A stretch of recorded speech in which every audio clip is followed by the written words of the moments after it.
Buenos días amigos y amigas, bienvenidos nuevamente al Círculo Matemático Alfa Beta. Hoy les traemos volúmenes mediante el método de capas cilíndricas. El problema dice así: hallar el volumen del sólido que se genera al rotar respecto a x igual 2, la región acotada por y igual x cuadrado, el eje x y la recta x igual 1. Entonces vamos a hacer un bosquejo de la región acotada. Tenemos y igual x cuadrado aquí en amarillo, ¿sí? Tenemos el eje x y tenemos el eje x y la recta x igual 1, que se puede prolongar hacia arriba o hacia abajo. Y es claro que la región acotada es desde el origen hasta 1, 1, desde el origen hasta 1 y desde x igual 1 hacia arriba hasta 1, 1. Esa es la región acotada por la curva y igual x cuadrado, el eje x y la recta x igual 1. Bueno, y esta región que está acá, la vamos a girar respecto de la recta x igual 2.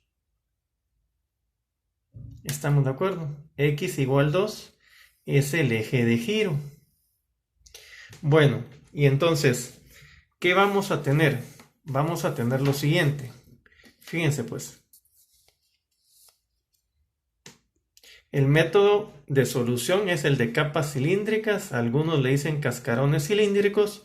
El autor de este video le llama aritos de cebolla. Ahí voy a explicar más adelante por qué. Bueno, calculemos el volumen asociado al rectángulo de referencia al girar respecto al eje de giro x igual 2. ¿Estamos de acuerdo? Tengo aquí un rectángulo de referencia de la región acotada y podemos ver que el área de este rectángulo de referencia, un diferencial de área, porque va a ser una cantidad muy pequeña, es el ancho del rectángulo por la altura del rectángulo, ¿sí? La altura es y, o lo que es lo mismo, f de x. ¿Estamos de acuerdo? Entonces, tenemos que el área de ese pequeño rectángulo es altura por base. La altura es f de x. Y entonces, como la función f es x cuadrado, tenemos que la pequeña área asociada a ese rectángulo de referencia es x cuadrado de x. Ahora bien, cuando un área se traslada longitudinalmente, genera un volumen. ¿Estamos de acuerdo? Esta área que está aquí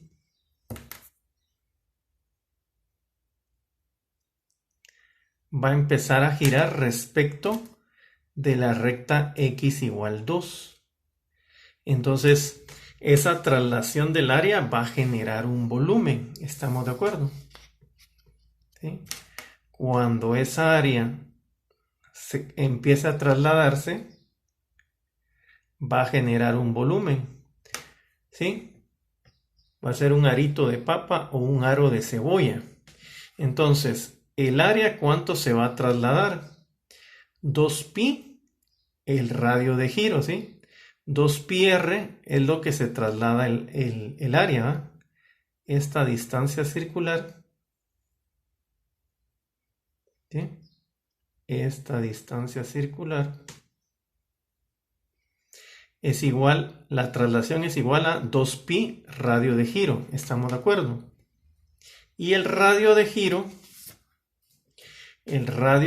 pues obviamente si este rectángulo está a una posición x desde el origen y el radio de giro o el eje de giro es la recta x igual 2, ¿sí? Esta recta de acá. Entonces, si este rectángulo está en una posición x del origen, entonces el radio de giro es 2 menos x, ¿estamos de acuerdo? De aquí hasta acá hay 2. Y ahora le voy a quitar x para tener el radio de giro, que es 2 menos x, ¿estamos de acuerdo? Entonces resulta que el volumen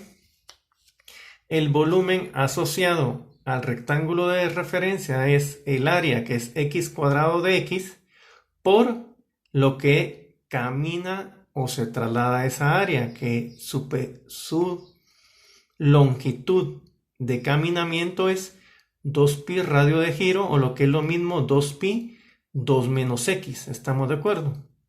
Por las propiedades de los números reales, yo puedo venir e intercambiar los factores y voy a tener 2pi 2 menos x, ¿de acuerdo? 2pi 2 menos x, x cuadrado de x. Ese es el volumen asociado a un rectángulo de referencia, ¿estamos de acuerdo? Lo que está acá, 2pi 2 menos x, x cuadrado de x, es el volumen asociado a este rectángulo de la región acotada que gira respecto a la recta x igual 2. ¿Estamos de acuerdo? Bueno, entonces, ¿qué va a pasar? ¿Qué va a pasar? Va a pasar lo siguiente, fíjense pues. Habíamos dicho que este es el volumen asociado a un rectángulo de referencia. Cuando yo sume los volúmenes de todos los rectángulos de referencia, habré obtenido el volumen que me interesa. ¿Estamos de acuerdo? Cuando yo sume todos los volúmenes de todos los rectángulos de referencia, habré obtenido el volumen que me interesa, ¿verdad? Para que no me cambie la igualdad, la operación que aplico a la izquierda debo aplicarla a la derecha. Entonces aplico una suma de volumen, aplico una suma a la parte izquierda e igualmente aplico una suma a la parte derecha. ¿Estamos de acuerdo? La suma de todos los volúmenes es el volumen que me interesa, es el volumen neto, ¿verdad?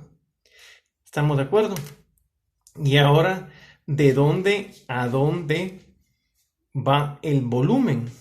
¿Cuáles son los límites de integración?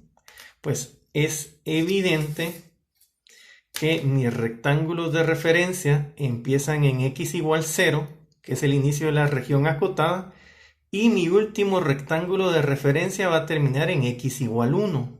Entonces mis límites de integración hasta x igual 1, porque esa es la frontera de la región acotada. ¿Estamos de acuerdo? Y entonces mis límites de integración se conocen ya y van desde 0 a 1. ¿Estamos de acuerdo?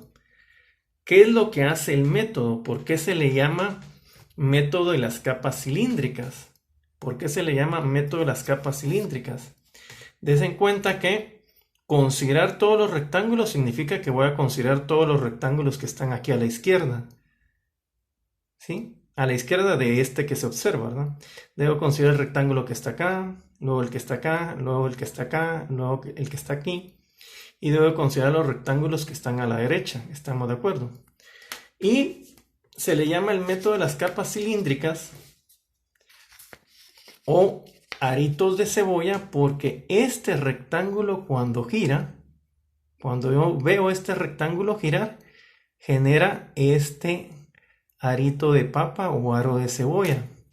Para que lo vean mejor, he aquí la manera de entenderlo, ¿sí? Este es el cilindro asociado a un rectángulo, ¿verdad? Es la primera capa cilíndrica. Luego, otro rectángulo de referencia va a generar, el segundo rectángulo de referencia va a generar la segunda capa cilíndrica, ¿sí? Cuando avancemos y tenga el tercer rectángulo en consideración, voy a generar la tercera capa cilíndrica. ¿Estamos de acuerdo? Y así sucesivamente. Y al final, la unión de todas esas capas cilíndricas, ¿qué es lo que me genera? El volumen de la cebolla. Aquí podemos ver las capas vistas desde otra posición, ¿verdad? ¿Estamos de acuerdo?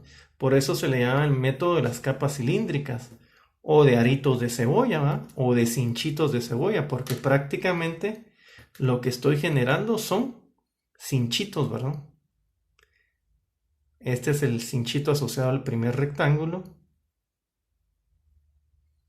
Este es el cinchito asociado al segundo rectángulo, al tercer rectángulo y así sucesivamente. ¿Estamos de acuerdo? Entonces, cuando yo sumo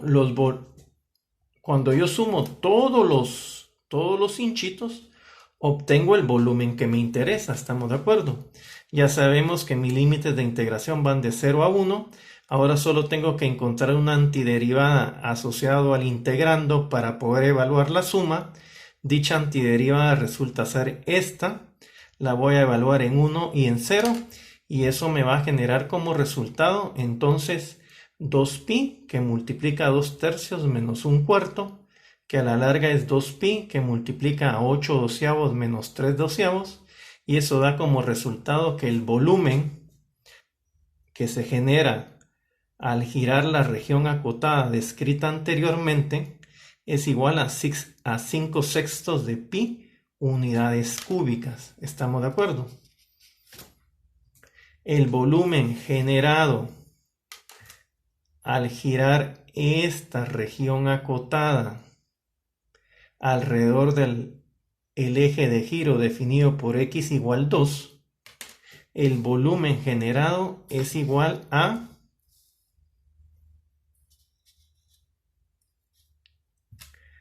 5 sextos de pi unidades cúbicas.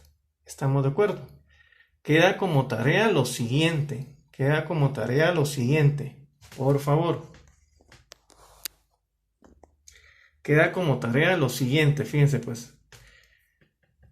Hallar el volumen del sólido que se genera al girar la región acotada por y igual x cuadrado, y igual 2 menos x cuadrado alrededor de x igual 3. Repito, hallar el volumen del sólido. Me hizo aquí falta una palabra.